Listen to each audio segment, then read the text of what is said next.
Welcome to the Millionaire Next Door podcast with Robert Curtis, CFP accredited investment fiduciary from Signature Estate and Investment Advisors.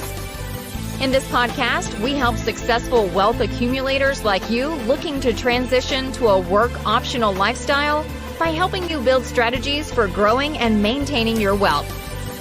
Robert draws from years of experience and fiduciary responsibility and interviews guest experts to help you build reliable strategies to grow and maintain your wealth.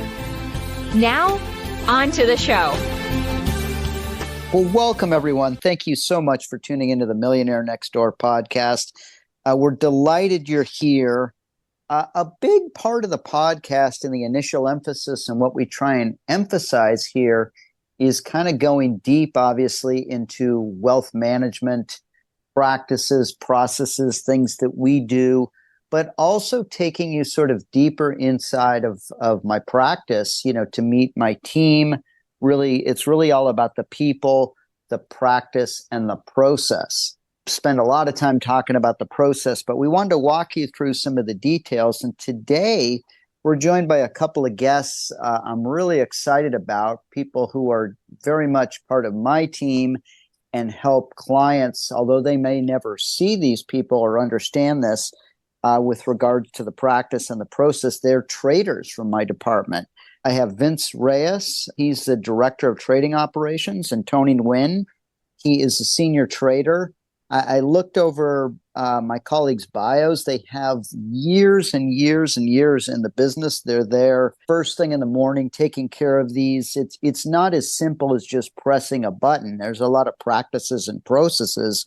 So we met up at a conference a few weeks ago, and I kind of had this epiphany. It'd be great to share with folks a little bit of the details going on their behalf that Vince and Tony and their team take care of. So welcome, guys. Thanks for being here. Yeah, thanks for having us.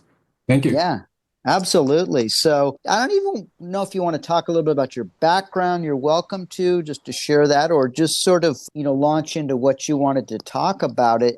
When we started talking more in depth, it really, the details matter, the diligence, the process. And I've always shared with clients that we do our own trading and how that has some advantages. And, it's a really important thing, but most of them will never see that. So you guys literally carry that out. And we work arm in arm like every day, but they may not know that. So please, why don't you guys just launch into maybe a little introduction and talk about what you do? Sure. I'll go first. Again, name is Vince Reyes. I've been with this firm at SEIA and worked with Robert for quite a while.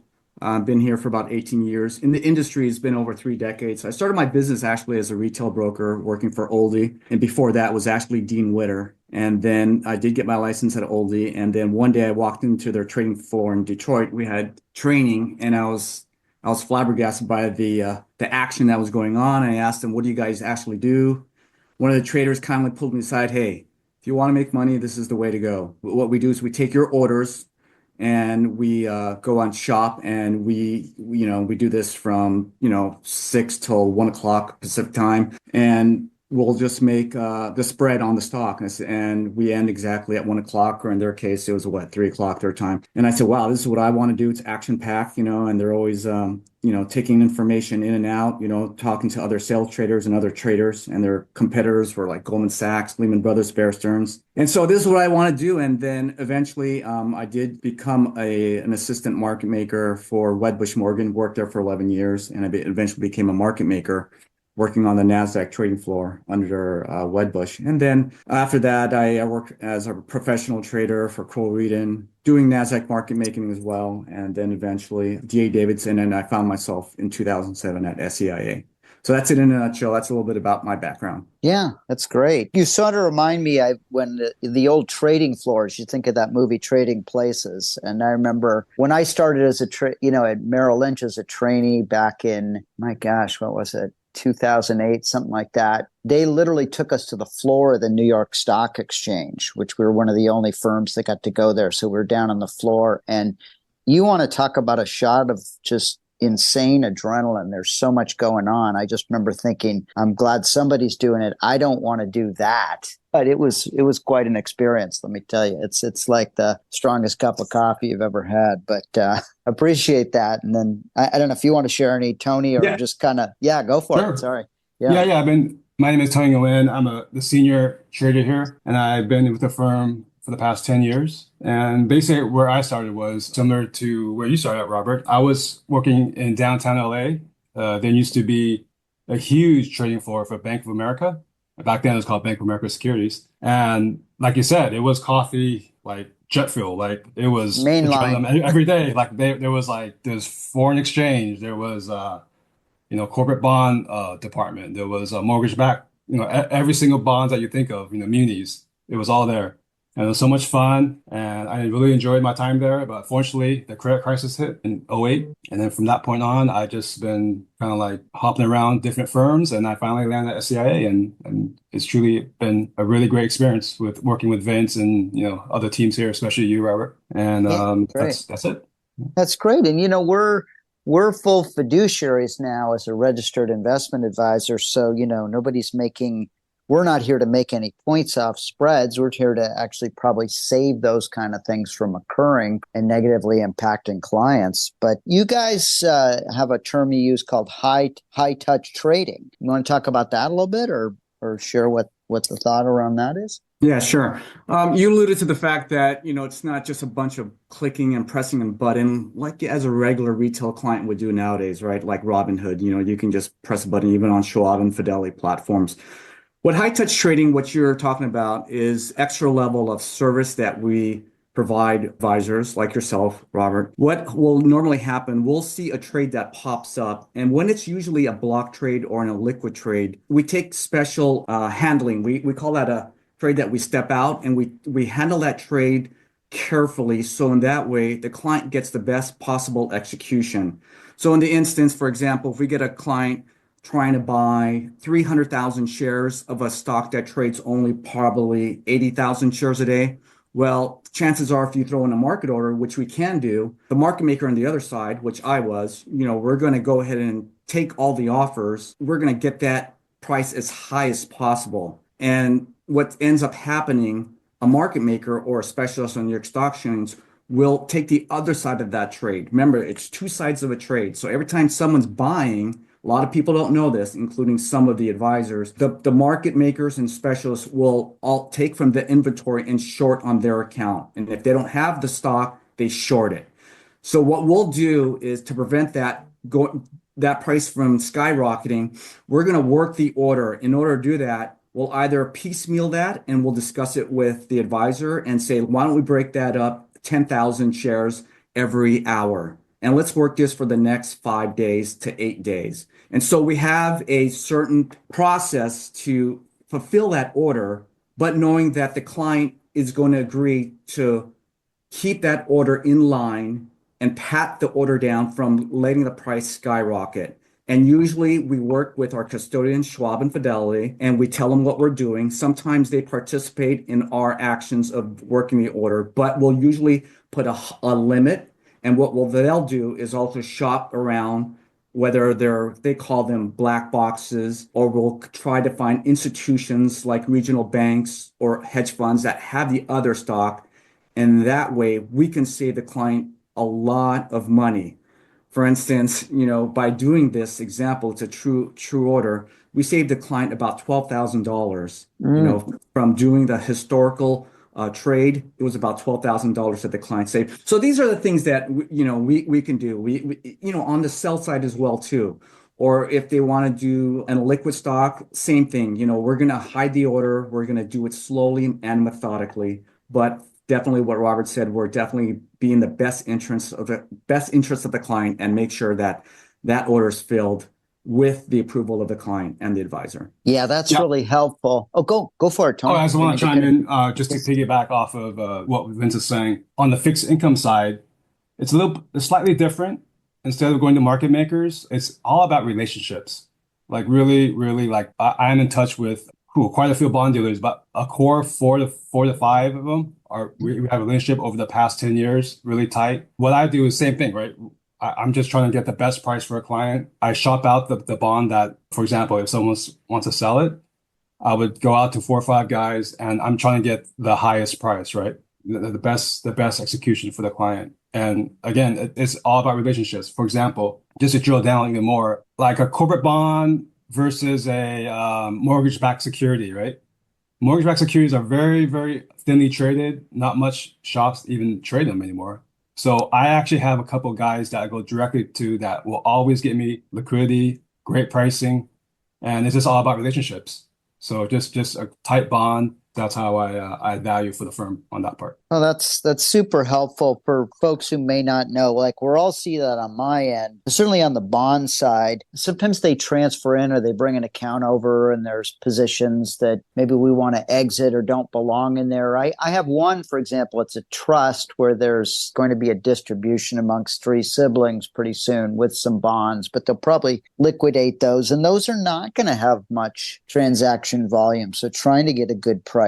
I think that's what you're alluding to, or something that's reasonable and not getting taken advantage of by a trader. Or, on the equity side, hopefully there's plenty of float. There's enough shares traded where it doesn't matter, but sometimes it does. Sometimes there's some very low float depending upon what it is. A client may bring something in.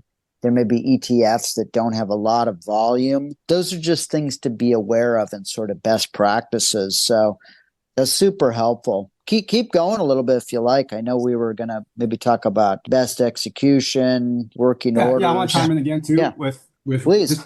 I'm going back to with the relationship. I think it's very key in the bond world when you trade.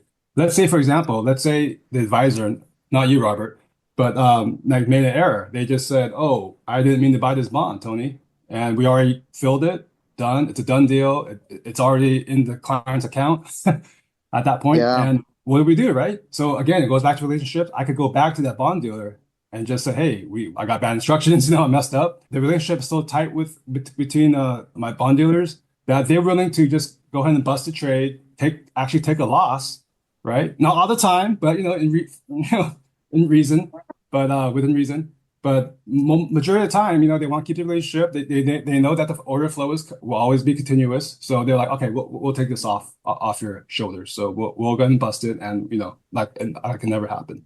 So that's where the value is. I think that's where we say basically it's trade error, right? So Tony, if I could piggyback off you, Tony's exactly right. The relationship's super important. Equities, bonds, wherever you are. And what Tony's saying, he has saved clients, quite a bit of money. We're talking about hundreds and thousands. Now, had you not been able to bust it, it would have cost, you'd have to go directly to the custodian, sell it at the market, and then the client would have to take a hit, or the advisor, for that error. So yeah, it's definitely a plus for having that relationship that Tony builds in the fixed income world. That's really great. It doesn't come up with me very often, but for a client to have that kind of a occasional, it never comes up for you, once Robert. in a while, You're error free.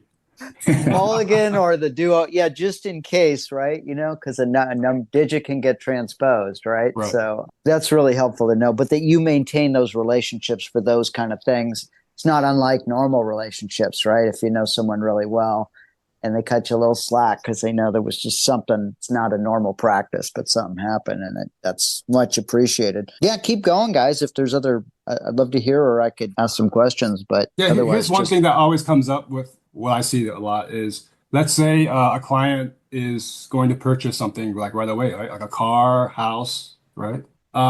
They need to sell a bond and they need the cash now, right? So, I have that, again, relationship where we could sell it the same day, instead of waiting the next day, or, it used to be 2+2, right? But now, so that's another value add as well, where I'll just go, okay, I'll get the best price for you, and we'll sell it today. I'll make sure that the other side will sell today, and make sure Schwab and Fidelity are on the same page.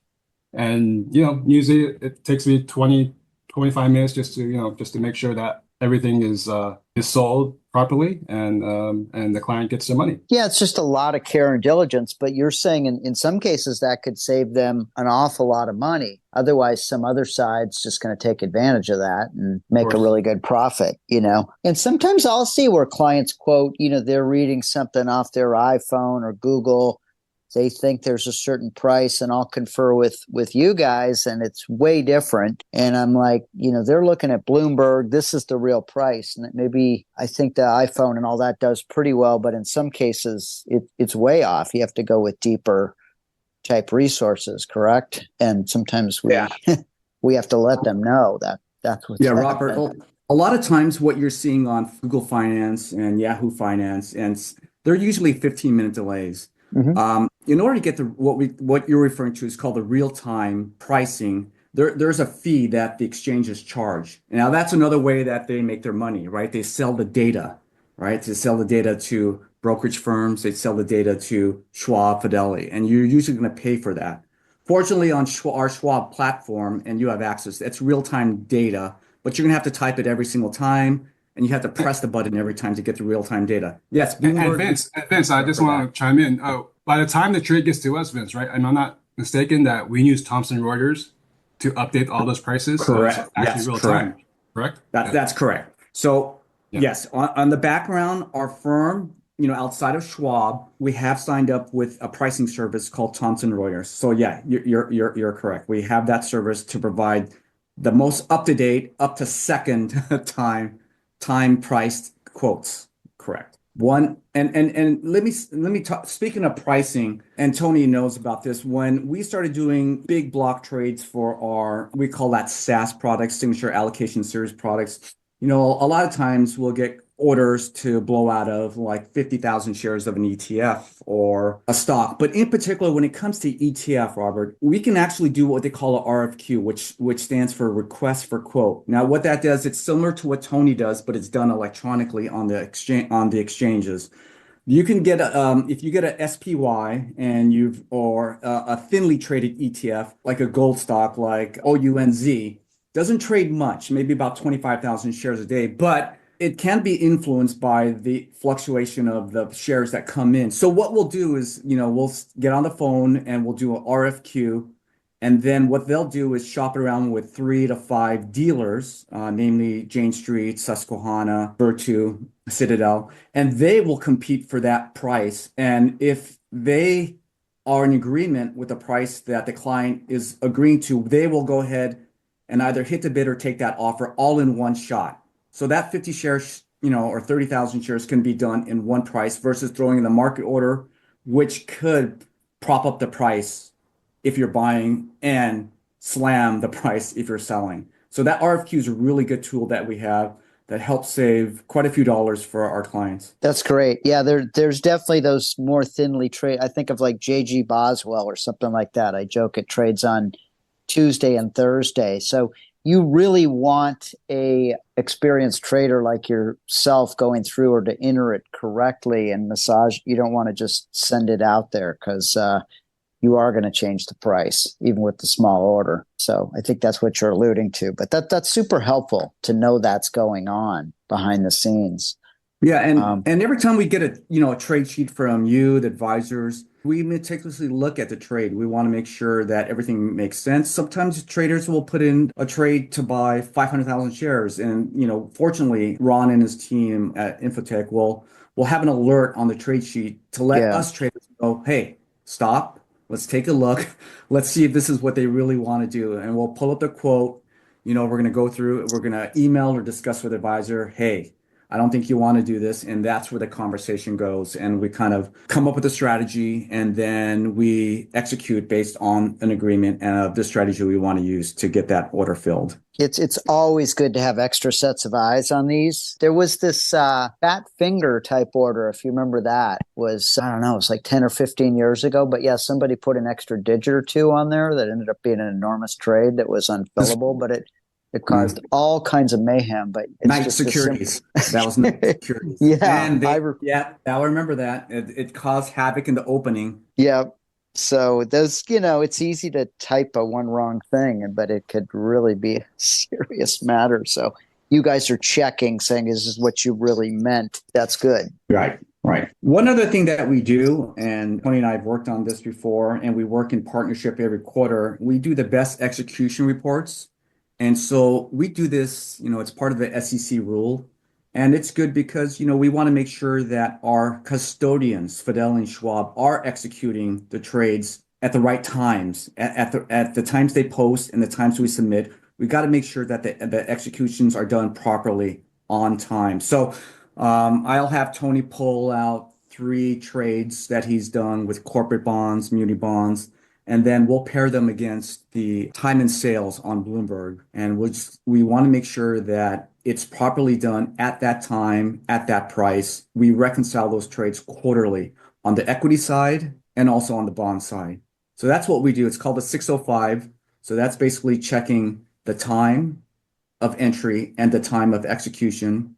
And the 606 report is basically auditing where these trades are getting sent to from our Schwab and Fidelity platform. So most of these trades are going to Citadel, Virtu, the New York Stock Exchange, and other various exchanges. But yeah, this is something that we do. Compliance, sees this paperwork, and then we submit it. And then SEC will audit those, hopefully once a year. That's great that you're checking in on these folks and making sure they're executing as they're supposed to, right? I think of the old, right. Wasn't there was it Bush or some, I remember it was Reagan, trust but verify, right? So, Right. if you remember that historically, came to mind. That's good to know. I don't think most folks are aware of all these things going on that are really just to check and make sure they're occurring, and there is someone doing that. So that's good to know. A lot of layers. Yeah, Robert, I want to chime in here real quick. I just want to give an example. Like, I feel like, I think, and we discussed this before too, our department the trading department is really like a Rolex watch, manufacturer. We're really, fine tuning things, like going deeper, making sure the prices are correct, like Vince was saying. So, we're just like very like high in quality. We try to do the right thing for the client. And, just at the end of the day, we just want to make sure each team is taken care of. Yeah, that's great. I do explain to clients or make reference to it. It's like a finely tuned Swiss watch, and they might not want to know every little nuance and detail of things going on under the hood there, but somebody is, and there is a system and a process, and there's people behind it. And there's a practice and there's a process and there's sort of best practices. And a big point of this podcast I've emphasized is it's already a very mature, sophisticated, highly evolved practice, very high touch, high tech type practice. Yet we're never really satisfied that everything's okay. We're always trying to make it a little bit better and improve it on a continuous basis. And we think there's a lot of value. And it sounds like you're kind of doing the same, and you're part of that as well internally after all these years of honing it and refining it. Yeah, it's always fine tuning. Vince call it we provide the white glove service here at the firm. I like it. Like it. Yeah. Yeah. Well, it's definitely there. There's a very in-depth process, and it helps me to understand it too better, because a lot of people do just hit a button or ask for an order to be executed, but they may not be aware of all the nuances of who's working to keep it sort of flowing. I think of like a race car with the least drag, right? It matters if you're into aerodynamics, that kind of thing. So it definitely matters, especially nowadays. People are getting a little bit more esoteric with their choices of investments. So some of these clients are getting more involved in options, taking in premium. Yeah. Options, one of your first derivatives out there. So, a lot of people are getting a little bit fancier other than just buying puts and calls. They're writing options. And then when you get into that realm, you come across not just only the underlying, which is Apple, but you also come across a put, a call. And then you come across the strike price, the expiration dates. And then a lot of times, behind the scenes when they send this, it comes up as error in the sense that it needs to be corrected because there's 5 inputs in just one option. And so what we need to do, 29, the team, will have to come back to the advisors and kind of show them the option chain, what it needs to be. So we're there to give not only just the correct points, but also guide them like how to enter it and why it didn't go through. Sometimes they're trying to write a naked options, which they're not approved for. And then we'll have to tell them that they'll either have to cancel their existing cancel order or just cancel the order outright. So there's a lot of nuances when that happens. And when you're doing tons of this, it's a lot of Yeah. work. So, they're doing collars, straddles and whatnots and credit spreads. So it's a lot to do behind the scenes because there's a lot of, the advisors are doing a great job, but there's a lot of options that they write and buy. So we try to help them in many ways. And it also goes for bonds, with Tony, that bonds are just not buying an IBM bond. There's a lot of inputs and for example, what, Tony, you want to kind of give an example like maturity dates? I mean, it's very vast. It depends on where you want to be on the yield curve. It's just there's so much bonds out there, different issuers, different maturity dates. This depends on the risk profile of the client. So I see it all. From county Yeah. bonds to corporate bonds to structured notes, whatnot. So it's a lot. Right. And, it's obvious to me, but you guys are doing this all day, every day for every one of these. So you're just dealing with tons of these things versus the average person putting in a trade doesn't. They do it periodically or reference to the person putting in an option or a straight or a straddle, those kinds of more. I'm thinking for more retail investors, unless they really know what they're doing, they're probably making a good number of mistakes on execution. And that sort of just adds up to an expensive education. But you're probably avoiding that kind of stuff because you've been doing it for an extremely long period of time. So I always get a little nervous. I think people think, they read some and there's still a lot of nuances. You don't just push a couple buttons and it magically works. There's more to it. So what else? Any other thoughts? Any kind of wisdom or just thoughts you want to share as we kind of start to land the plane here? I just wanted to give folks a deeper understanding of the value you guys provide and that you're baked into my service model and my team. So I certainly appreciate all your efforts. Yeah, maybe just to close, one thing that I think why our team is valuable is because you've got people behind the desk that are experienced. We're not clerks. We're not someone out of college. And if they are, they definitely get trained by me on the equity side and Tony on the bond side. So you're getting a good team behind every advisor that puts in an order for their clients. Again, we can help them out in any way. If they do press an order with fat finger, we're here to help them with the trade error. Doing the trade error is just not as easy as just getting out of it. There's an art to it, right? There's definitely strategies to wind out of an error. And again, that's discussed with the advisor. And again, having that experience, we're here, we trained advisors every time we onboard a new associate advisor or someone that comes in from another brokerage firm. I have to give them a training session for about half an hour, and then they get another hour training session from Ron, our department director of technology, using our proprietary matrix system. So everybody's well versed before they even send in their first trade ticket. They have to sign off on a trading agreement that they will be aware of the inputs that they send to trading and that they know that they will have our backing and that they can always call us usually anytime during trading hours, but even sometimes before or after, we're definitely there for them. So we definitely give great service, like Tony said, like love, but we're there for them, and they're happy. We have this great relationship with our advisors and the team. We want to make sure that they get the best execution for their clients. We appreciate it. I thought I'd just close too. I don't know if there's any great books you're reading or podcasts you really want to share, or anything that's really jumping out at you, but just if not, that's okay. But I ask a lot of guests that, and I'm always curious to what people are finding value from. Well, yeah.